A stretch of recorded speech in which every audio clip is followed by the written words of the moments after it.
দেখো মা, আমরা অন্তর্যামী নই, কিন্তু সন্ন্যাসী হলেও এই মানুষের সমাজের বাইরে বাস করি না। আমরা যেমন হিমালয়ে একান্তে সাধন ভোজন করি না, পাশাপাশি সংসারের মাঝে থেকেও কোনো কিছুতে নিজেদের জড়িয়ে নিইনি। তাই বায়ুর মতো আমাদের গতি অবাধ। আমরা সর্বত্র যাই। সমাজের অবজ্ঞা অপমান দেখলে প্রতিবাদটুকু অন্তত করি।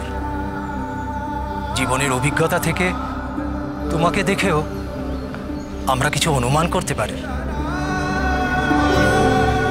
মাথা নিচু করে থাকবে না, সবসময় মাথা উঁচু করে থাকবে। অন্যায়কারীর চোখে চোখ রেখে কথা বলবে। মনে রেখো, ন্যায়ের সত্যের জয় হবেই। বলছেন বাবা ঠাকুর, আমি কি অন্যায়ের জবাব দিতে পারবো? যদি ভবানী তোমার সহায় হন তাহলে তোমার কাজ অতি সহজেই হবে। আর যারা তোমাকে অবজ্ঞা অপমান করেছে, কাল তারা তোমার চরণে লুটিয়ে পড়বে। আমরা তাহলে এখন আসি মা। জয় ভবানী। ভবানীকে? তিনি কি কোনো দেবতা নাকি অন্য কেউ?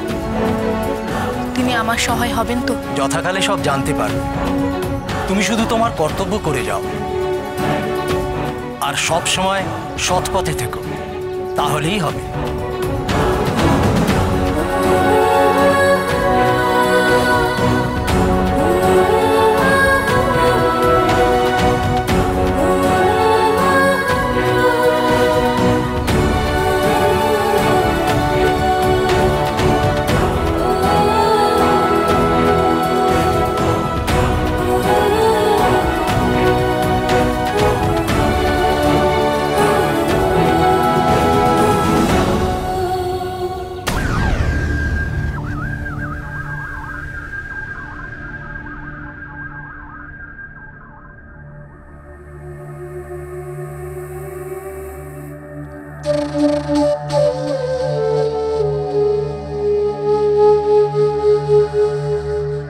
বসো।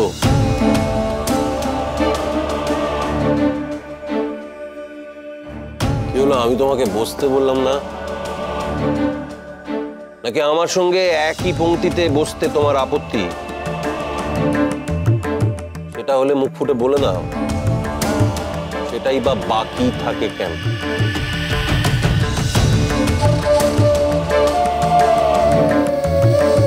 এবার ওর খাবারটা দাও।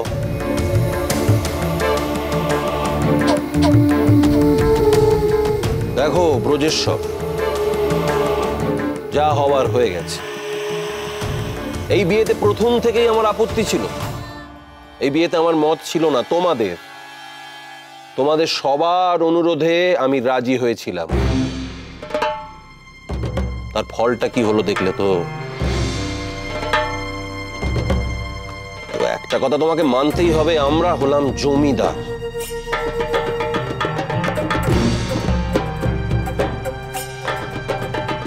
আমাদের প্রভাব প্রতিপত্তি মান সম্মানের সঙ্গে একটা হাভাতে ঘরের মেয়ের কোনো তুলনা হয়?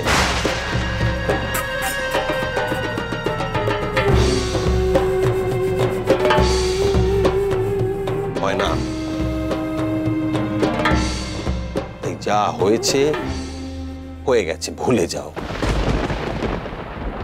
আরে আমাদেরকেও 5 জনকে সঙ্গে নিয়ে চলতে হয়, তাই পরিস্থিতির বিচার করে। মা, আমার খিদে নেই।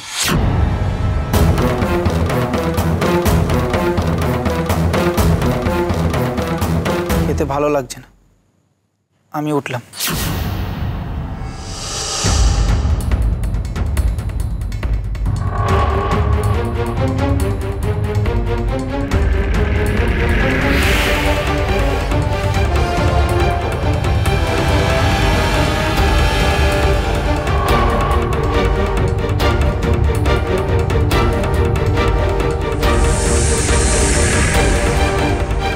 খাবার পেলে উঠে যাচ্ছিস বাবা? বাপ মায়ের মুখের দিকে তাকিয়েও কি দুটো মুখে তোলা যায় না?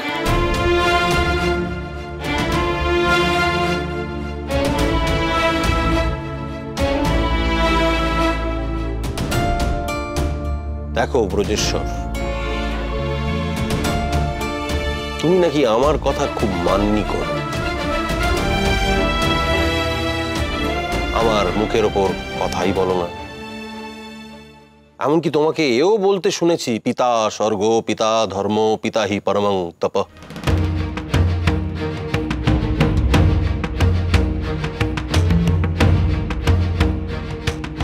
শুনে খুব ভালো লাগতো। আজকে আমি বুঝতে পারছি ওগুলো তোমার নেহাত কথার কথা ছিল।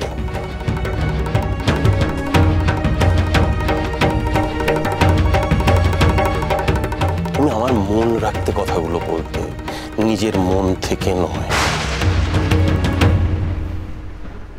তুমি যদি আমাকে সত্যি সেই শ্রদ্ধার চোখে দেখতে, তাহলে আজকে আমার অনুমতি ছাড়া খাওয়ার আসন ছেড়ে উঠে যেতে পারতে না।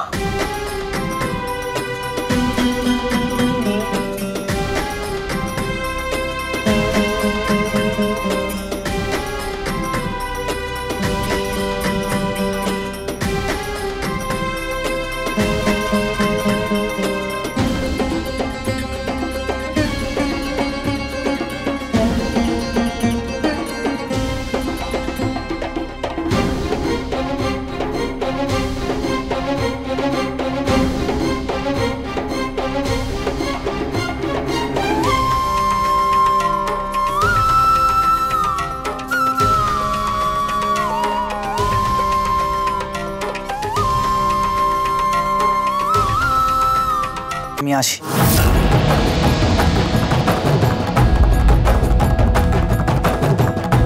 সত্যি আমার খিদে নেই, শুধু আপনার সম্মান রাখতে ভাতের কণাটুকু মুখে দিই।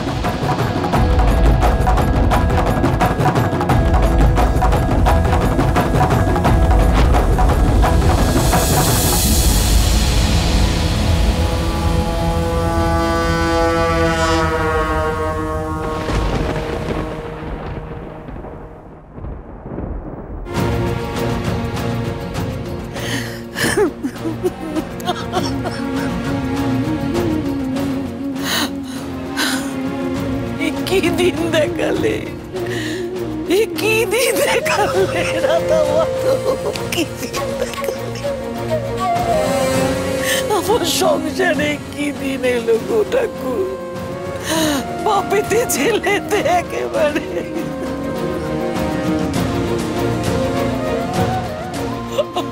কেন ঠাকুর, কেন ঠাকুর, কেন গো? আমার নাতিটার মুখ থেকে হাসি কেড়ে নিতে কেন ঠাকুর? কে থাকবো?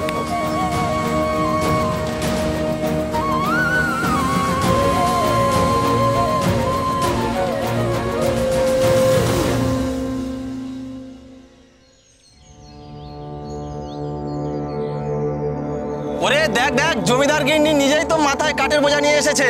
সে কি রে, আমাদের নিজেদেরই তো সব মালপত্র নিয়ে বাড়িতে পাঠানোর কথা, আর নিজেই চলে এলো।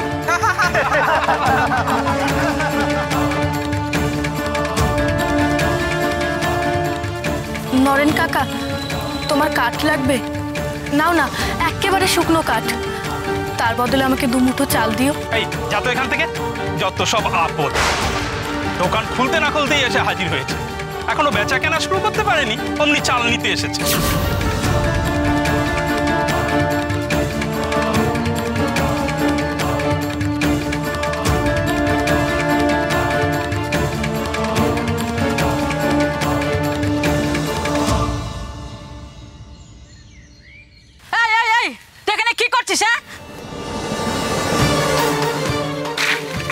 তোর মতো কুলোটা মায়ের মেয়ের ছায়া মারানো পাপ।